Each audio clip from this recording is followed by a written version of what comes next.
Hello guys, greetings from wherever you are watching. I welcome all of you to our today topic. So today we shall be doing a summary of probability. So this is our very first lesson on probability. Once again, I welcome you all and thank you for always following. Thank you for always being there. So, what is probability? Probability is all about making few predictions which can possibly occur or fail. Probability, just like any other topic, is one of the simpler topics. But again, this is one of the longest topics. But I'll do a summary for you and you will really understand it better. So we've just said that probability is all about making predictions, whereby in those predictions, some can occur or some can fail. So probability as a whole topic is divided into 4 categories. So we have categories of probability. Categories of probability. There are 4 categories of probability which we shall talk about. Number 1, we have experimental probability. Experimental probability.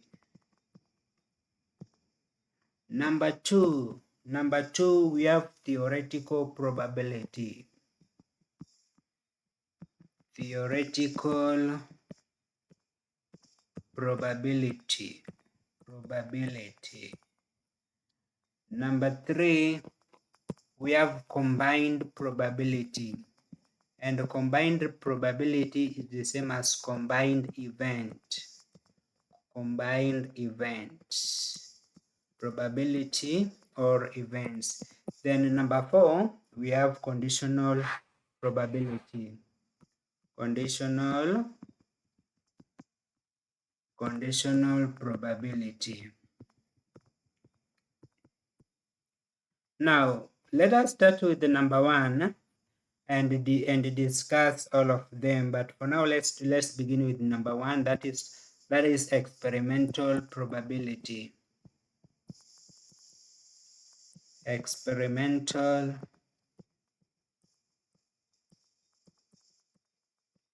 If we were to be having a paper 3 in mathematics, then this is what we would have been doing in that particular paper. Now, experimental probability, this is where probability is determined by experience or experiment. You must have an experiment, you must do an experiment, or you must have an experience of how that particular procedure is done. That one is all about experimental probability. So what am I saying? That experimental probability is determined. This probability is determined by experience or experiment. What is done or observed? What is done or observed is the experiments. It also includes recording. So the main key things in this experimental probability, we have observation must be made. You must do observation, then you must analyze, and then record,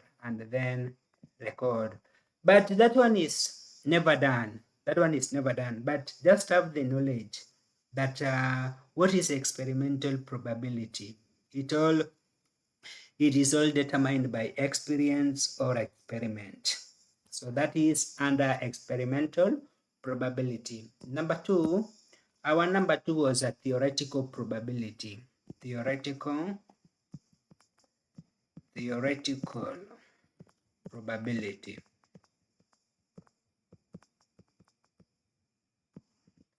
So, what is theoretical probability?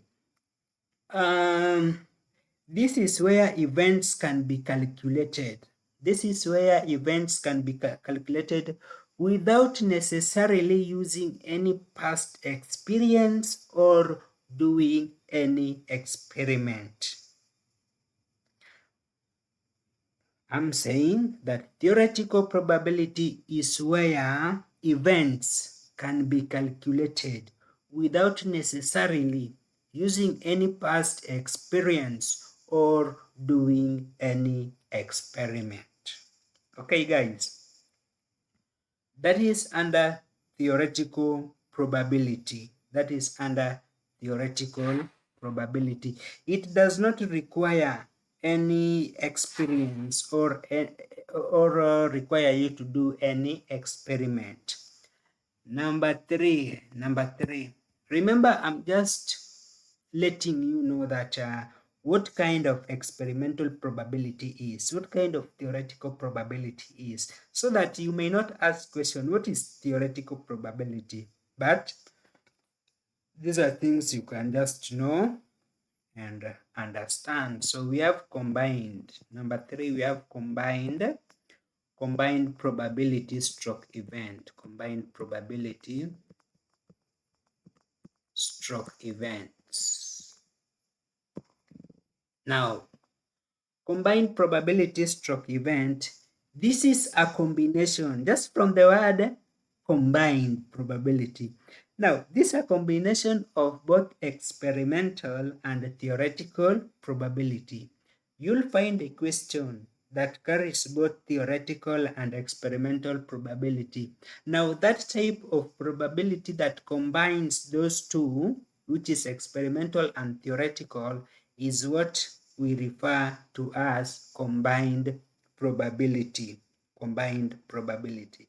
So, mostly,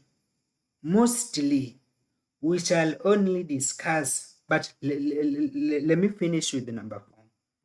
Let me finish with the number 4, which is conditional probability. Conditional probability. Conditional probability refers to a type of probability that depends on a certain circumstances to occur for the other one to occur. Like conditional probability has no that term, but you can just understand it that it depends on the condition. For the first condition to occur, then the second condition will occur. Like for example, if today it rains, students will not play football. If today it rains, okay, let me put it this way. If today it rains, there will be no matches. There will be no football matches. But if it doesn't rain, then we shall have a football match. So what that means? That for the probability to occur, it depends on the condition of the weather. If the weather is fine, then the football match will be played. And if not, then there will be no football match. So that means in probability, we shall only discuss two areas, two categories. And which categories are these? Category number 3 and 4. Now, remember category number 3 is a combination of both theoretical and experimental probability. So that means we shall only be analyzing two categories of probability. So without wasting much time, let us begin discussing the number 3. That is combined probability. Combined probability. So I have combined probability. Combined probability. So just like I've said, that combined probability is of both experimental and theoretical probability.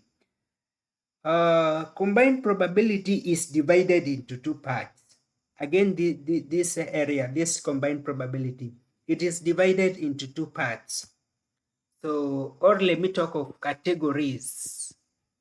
Categories of combined probability. Categories of combined probability.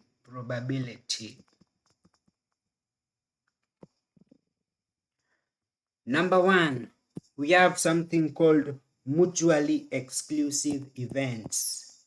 Mutually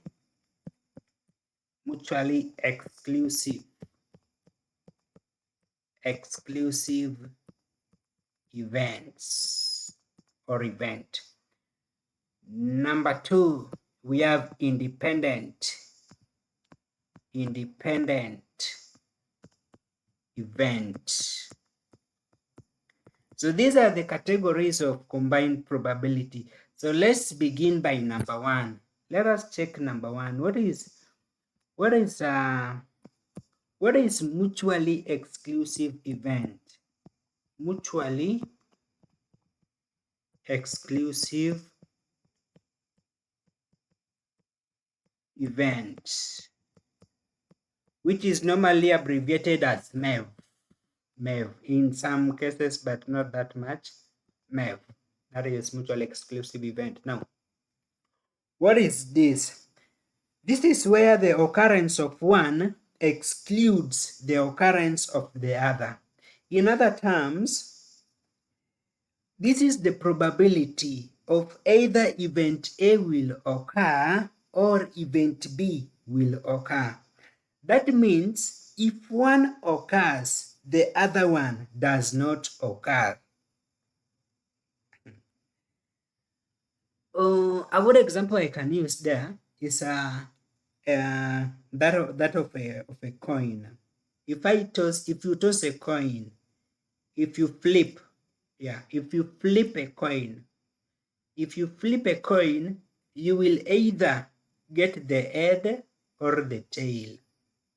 So that means if you get the head, you will not get the tail. And if you get the tail, you will not get the head. That is what we refer to as mutually exclusive event. The occurrence of one excludes the occurrence of the other.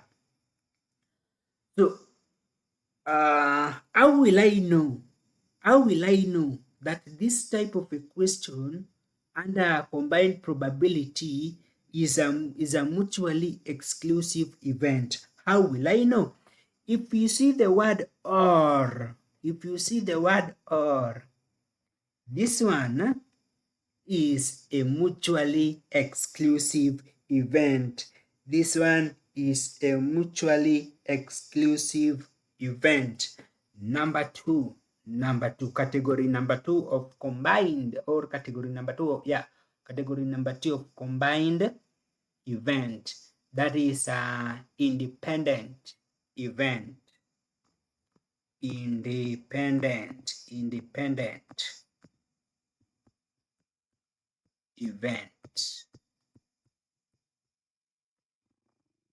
Independent event. What is an independent event? This is the occurrence of one event. No, sorry. This is where an occurrence of one event does not affect the occurrence of the other event. Are you getting me? This is where independent event refers to if one event occurs, then it will not affect the other event. If it is raining and you are inside the house, how will that rain affect you? No way. So that one is a type of independent event. The rain is raining at independently. You are in the house at independently. So remember these events are occurring at the same time. You are in the house and at the same time it is raining. That means that an independent event the events always occur at the same time. With the mutually exclusive event, one event will occur, but that one event will not affect the other. Let's come back to independent event. How will I know that this one is a type of independent event? Even after reading and still you don't get, like, is this independent? It looks like it is independent. It doesn't look like it is independent. Very easy.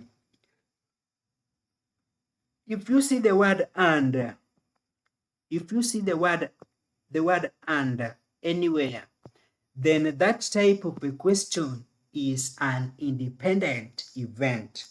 That one is an independent event. Now, when the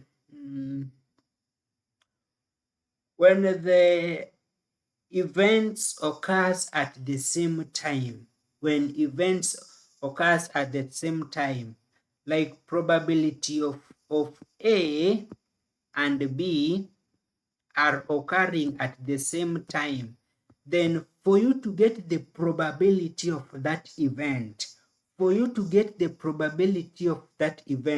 you multiply. You take probability of A, you multiply by the probability of B.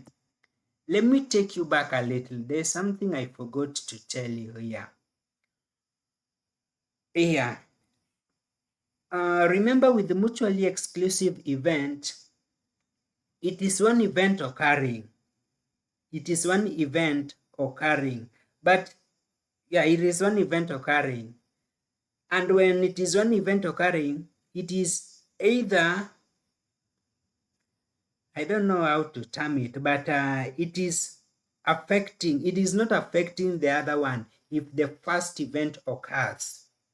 If the first event occurs, it is not affecting the other. Like, so if you were to get the probability of such type of an event, you add. Like, for example, the probability of A or B occurring, the probability of A or B occurring together, how can you get the probability of that event? You take the probability of A plus the probability of event B.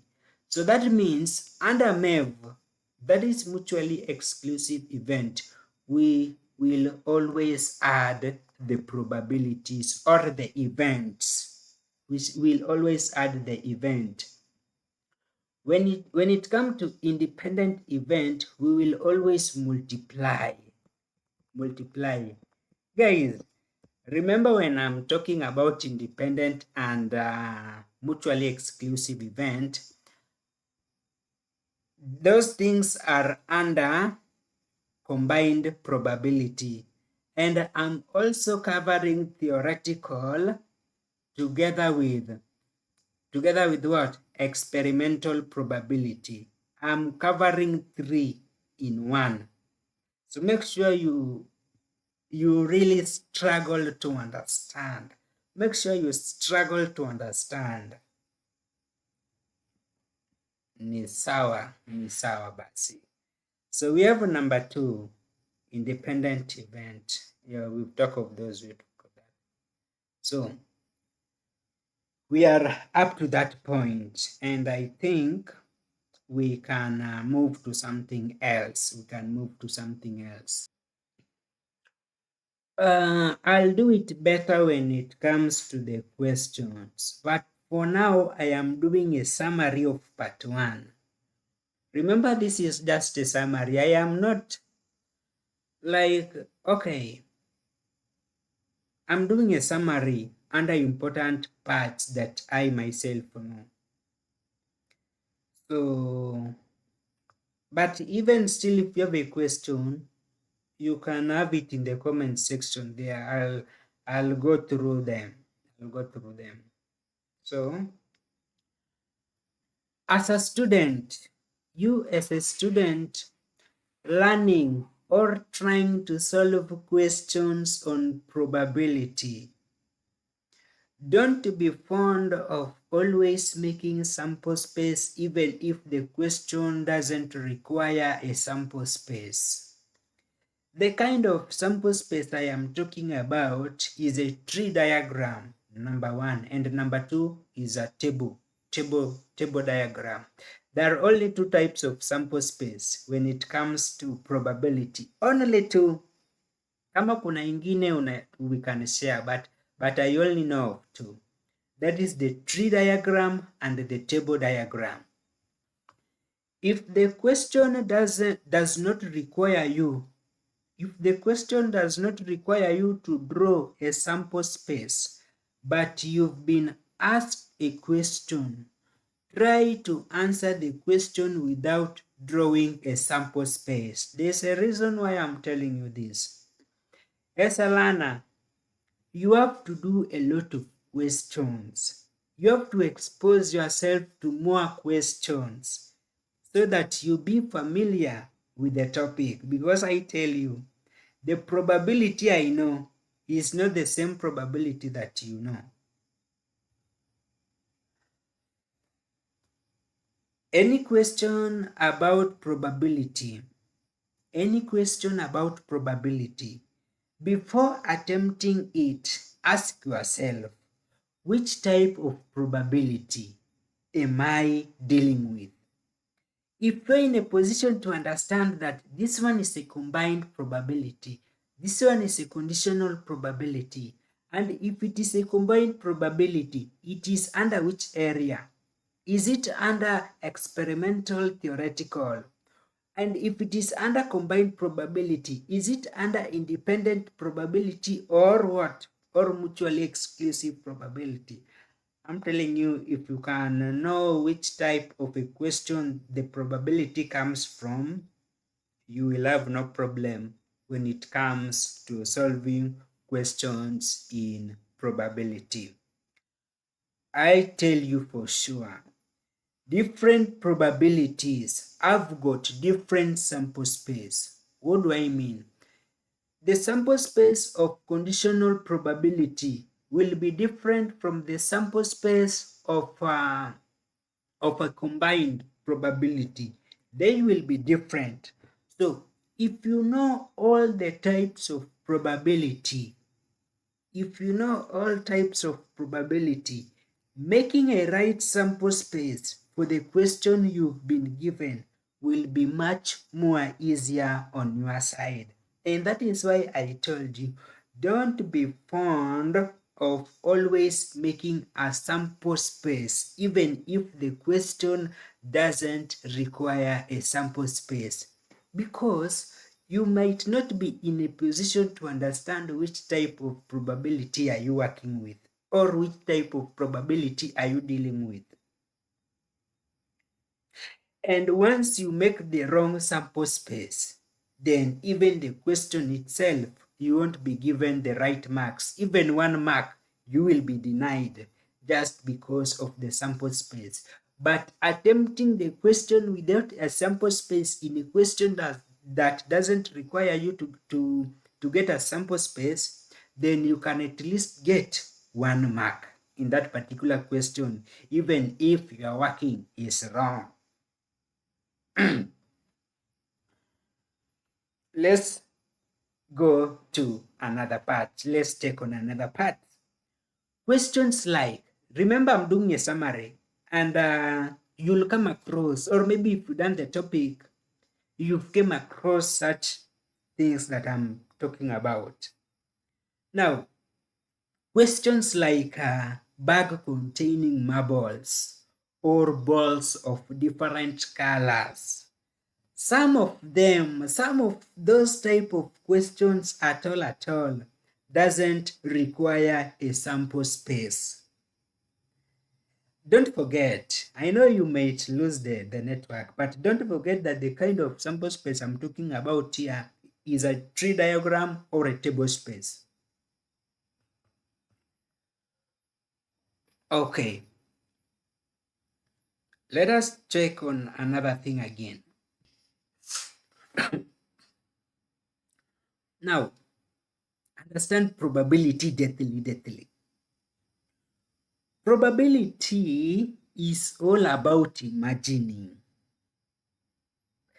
I think that the easiest part you can understand probability in a better way. Probability is all about imagining. Imagine, like right now, imagine you are two people and you are in a certain game. All of you are blindfolded and you are required to pick some balls. Remember, you are playing in a game. That is just an imagine. Just imagine. Now, all of you are blindfolded and you are required to pick some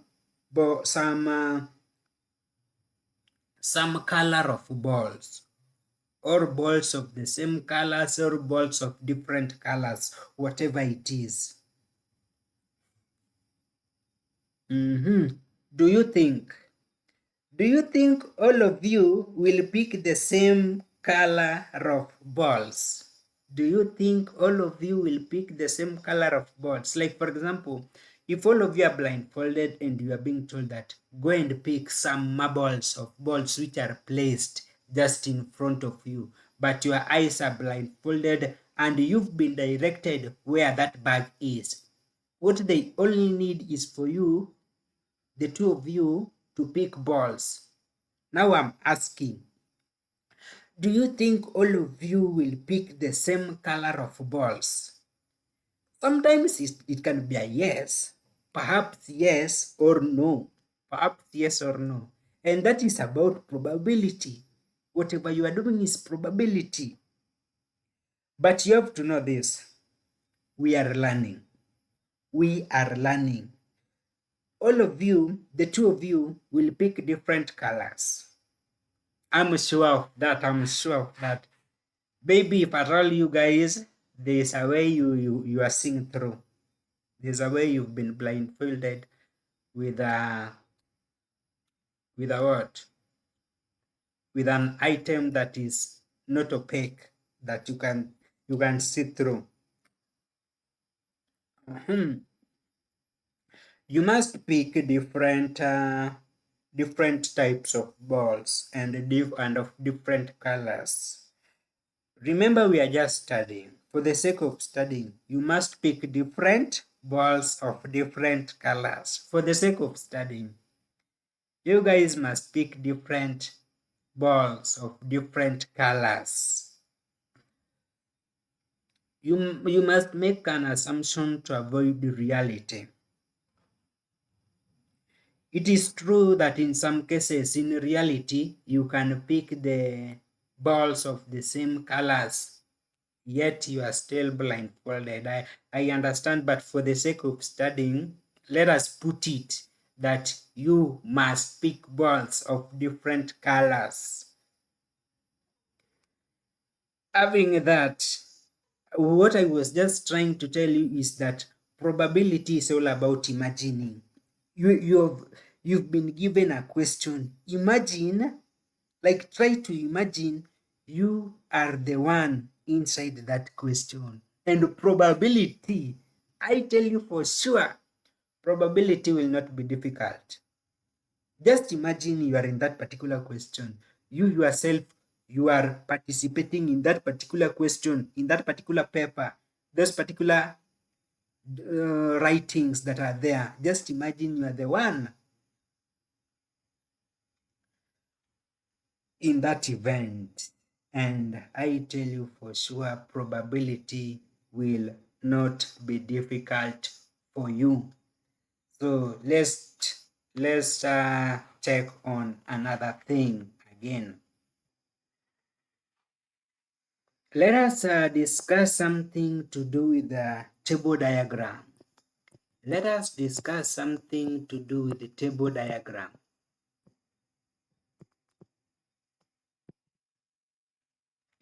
Now, oh, I'm sorry. This is tree diagram, not table. Tree diagram table. Tree diagram table. I'm sorry for that. Now, tree diagram is one of the sample space always used apart from table sample space. Remember, we have two types of sample space. That is the table sample space and the tree diagram space. I'm sorry for confusing you. Sorry for confusing you guys.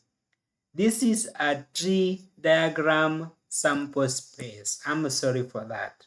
Sorry. This is a tree diagram sample space.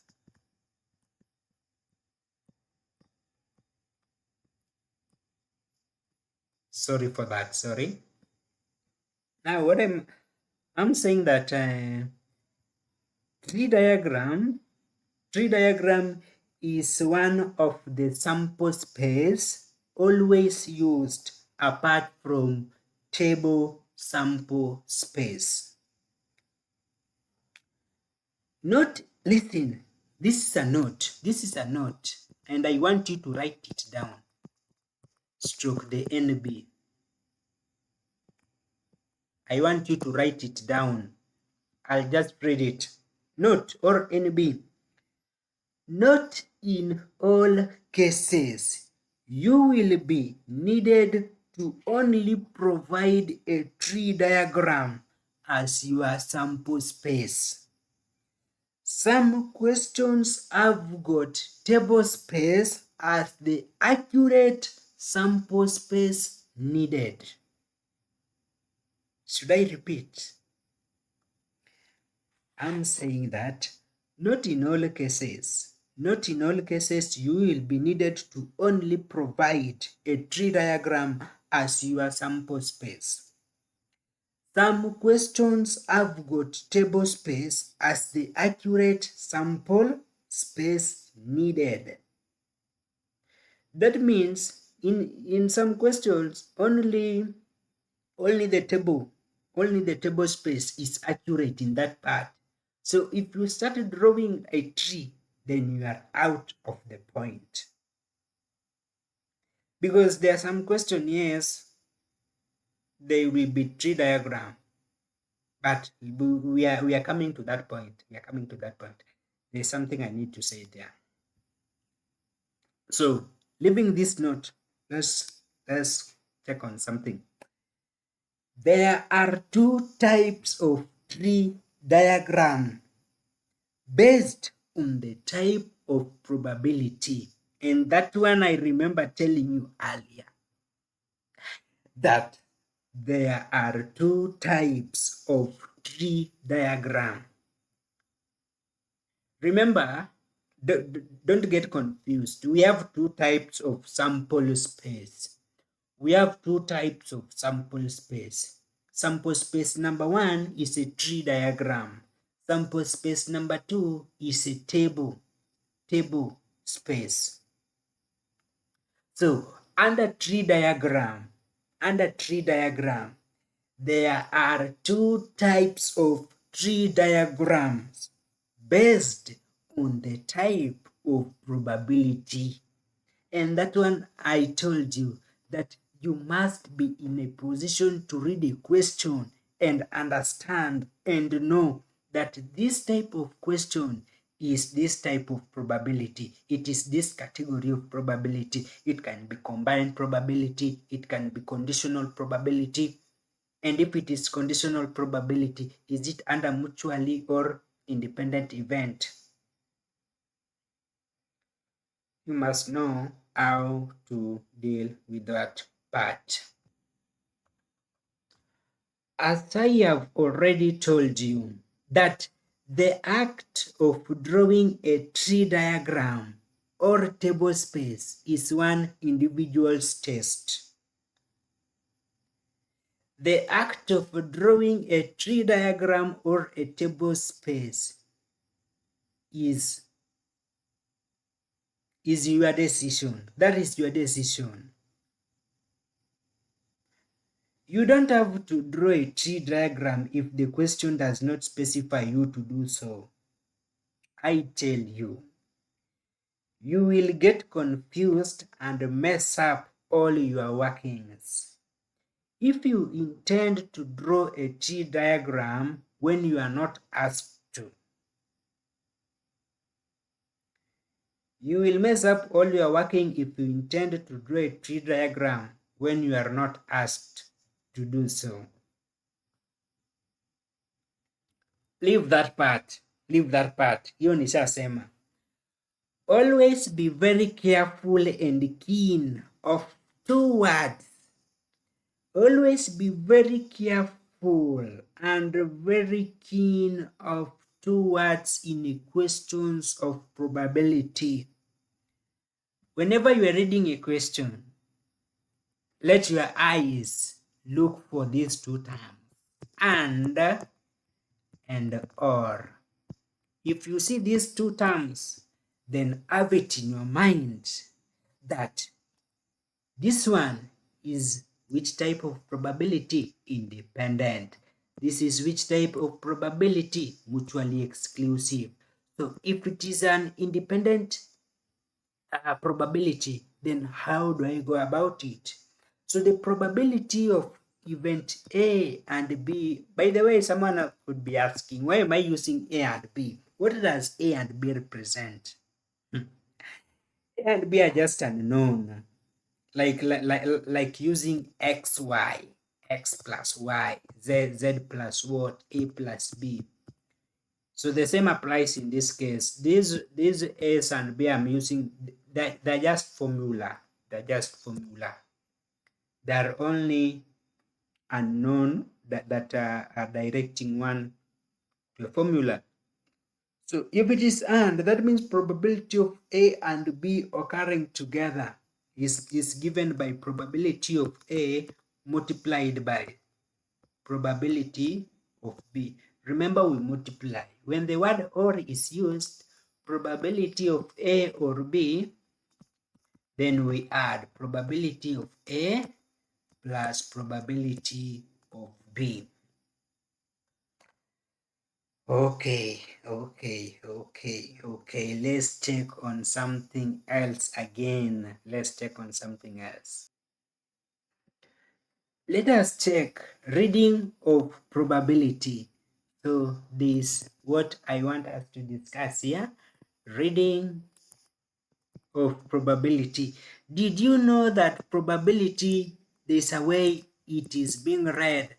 And I've been reading it all along, and I doubt if some of you did understand that. Now, just like the topic logarithm, I remember taking you on logarithm, and I remember talking about analyzing, interpretation, or how logs can be read. I remember that part very clearly.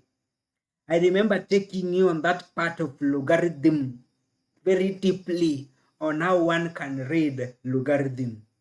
So today, again, I want to tell you how probability can be read. Probability also has a way of reading it, just the same way you can read logarithm. Like, for example, someone can write for you log AB equals to what? How can this log be read in the power form? I remember telling you I don't want to discuss about that one right now. So, be back on this part. Number one, listen. Usually the reading of probability can only be achieved so if the word and is involved in the question. Listen, Listen, let me repeat. Usually, the reading of probability can only be achieved so if the word "and" is involved in that question. That means probability can only be read if there is a word of "and." If the word "and" is in that question, that is the only way you can read that probability. Remember, with the log, it had no limitations. No matter how it is, it can still be read. It can still be read. Sorry for that. Okay, number two. When the word or is involved in a question, that probability cannot be read. You cannot read that probability. You cannot. So what am I talking about? Reading. What am I talking about? Why can't I go straight to the point? I told you to relax.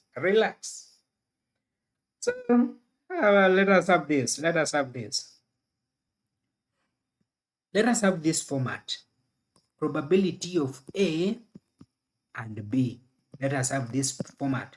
But still we can come up with a way of reading the probability when the words of "or" is still used. But first of all, let us see.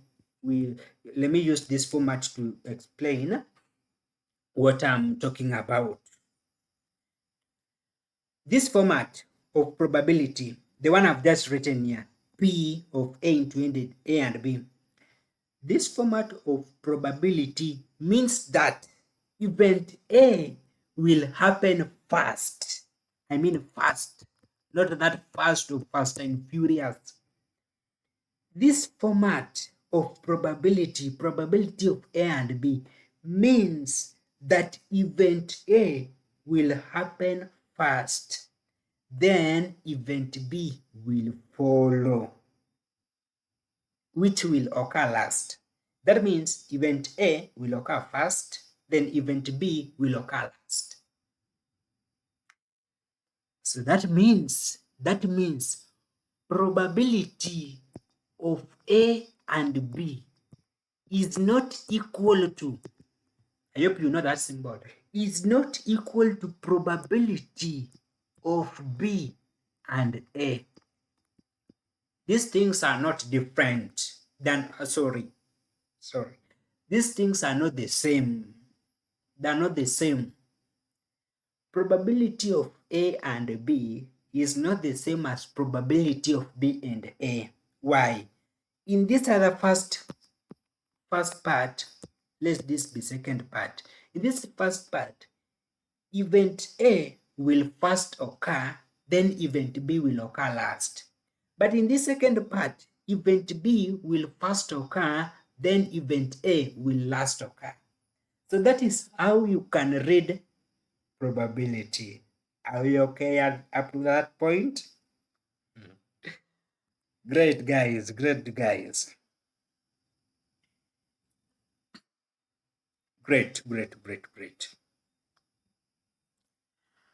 Okay. Probability of A or B. From what I've just told you, that when it is "or," the word "or," that one is which type of probability? That one is mutually exclusive probability. So that means event A, if event A occurs, then event B will not occur. So that means, okay, though I don't want to mislead you, but let's just forget that part. I don't want to mislead you. Like, it is bad to mislead someone. It is bad. Let me check on something. But just to tell you, probability of A or B cannot be expressed as that of when "and" is used. Like, you cannot express probability of A or B to be the same as probability of A and B. In this case, probability of A and B means that A can occur or B can occur. Either it's like they're on a seesaw. So someone is savior, someone is less savior. So that is that. Okay, let's leave that. Let us take on another thing, symbols. Remember, I'm doing a summary. Symbols stroke signs involved in probability. Did you know that there are some things we've discussed in those other topics that are also present in this topic of probability? And when it comes to now the topic probability, they are termed in a different way. And I think it is only one. So I don't know why I brought symbols or signs, but I think it's only one. So number one, two slant dashes. Two slant dashes. E.g., I think if you've gone through the topic, you've came across something like this. And if not, you will come across something like that. This slant thing is present in the topic of approximation and errors. It is present in this topic of probability, and again it is present in matrices. And in all those topics, they have different meanings. So, two slant dashes in probability, what do they mean? What do they refer to? In between the two dashes, there are always some written letter or number that should guide one. You will not, an examiner will not just write dashes, they will leave this part blank. So there will always be number like something to do with A minus B. Sorry, this is not a bracket. A minus B, or maybe 7 minus 6, something like this. There will always be some working, or some working in between that. Let me talk of expression. There will always be an expression in between the dashes. The two dashes means absolute value of numbers is only needed or required. The absolute value of the numbers is only needed or required. And we've talked about absolute. Where have we talked about absolute? In the topic of approximation and errors. So the term absolute should not be new to you. Absolute just refers to a positive value or a positive number. A positive value or a positive number. Are we okay up to that point? I think yes. If no, comment, then I'll know where the problem is. When I say absolute value, I mean positive number only required. I mean the only positive numbers are required. So negative numbers should be avoided or ignored. Negative numbers should be avoided or ignored. So let us finish our topic, that is probability, with this. Whatever I've told you, if you are that first student, or you are a new student, new to the topic, then what I've told you is enough. If you sit down in a quiet place where no noises are being made, if you sit down and understand what I'm talking about, then I'm telling you, you don't need the teacher to stand in front there and teach you. Whatever I've told you is enough, and it is more than enough. Where even some of it a teacher will not tell you. But you can always judge. You can judge.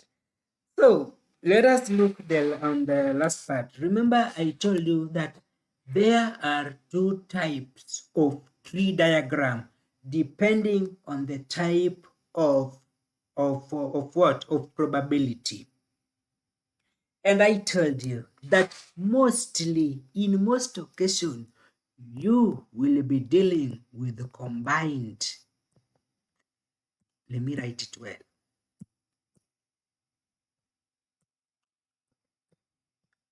Combined probability. And under combined probability, we talked of two things. We talked of two categories under combined probability. Which category were they? That is the mutually exclusive event and the independent event. Mutually exclusive event and the independent event. We talked of these two. Okay, guys. Remember, these are also probability. The mutually exclusive event is a probability, and the independent event is also a probability. And 90%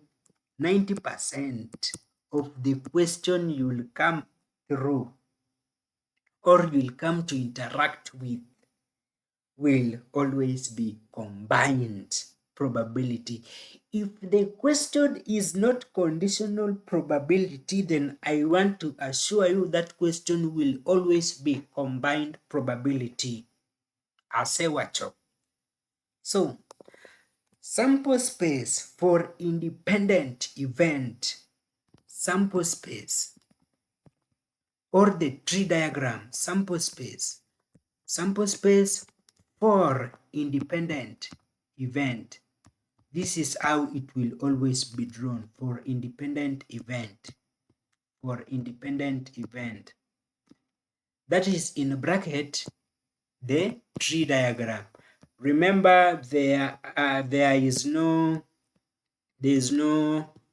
different, like if it is a table diagram, if it were a table diagram, then it only has one format of solving a table diagram. But with the tree diagram, there are two formats. With the tree diagram. And format number one we are looking is on independent event.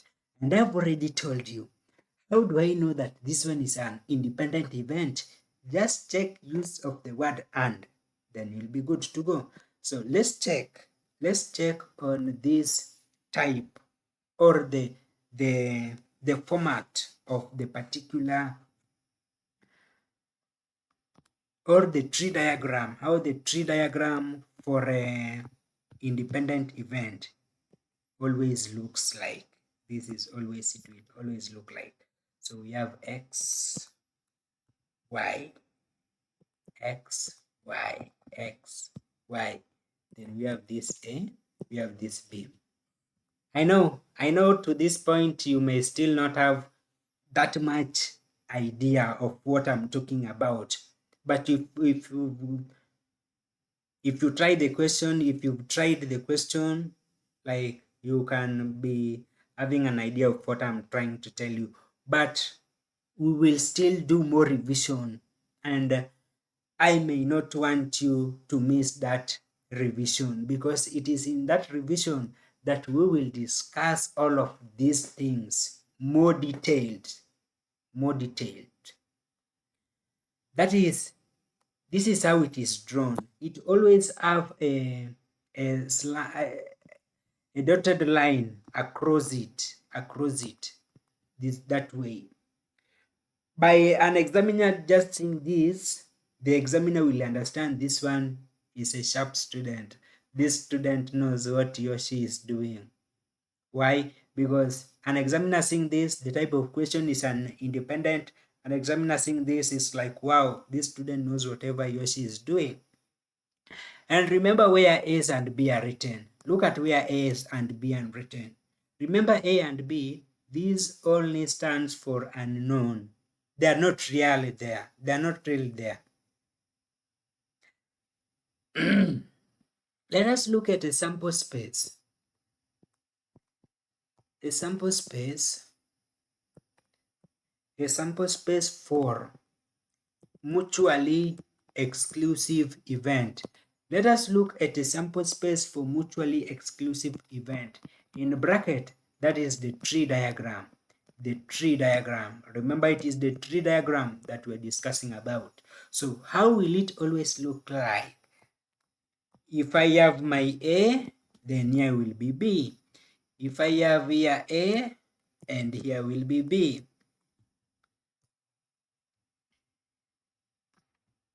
A and B. So this is it. This is it. I know, I understand. I understand very well that at this point, whatever I am doing, you can still not get me. You can still not get me what I'm trying to talk about, what I'm trying to explain. You can't still understand with this one alone. And that is why I am urging you, kindly follow up on the revision part that is just next after this summary of probability. My pleasure to have you in my lesson. My pleasure for you to watch my video. Thank you for always choosing my channel. Thank you once again, and let us meet in the next revision part. Whatever I've done here, this is the end of probability. This is the end of probability. Nothing else will the teacher teach you apart from what I've taught you. Because even if the teacher will teach you that part, there are some part he or she will not touch. Whatever I've told you here is enough. But guys, thank you and thank you so much. Let us meet in the next part. I hope you will not miss that part, that revision part. It is really, really important. Let us meet there.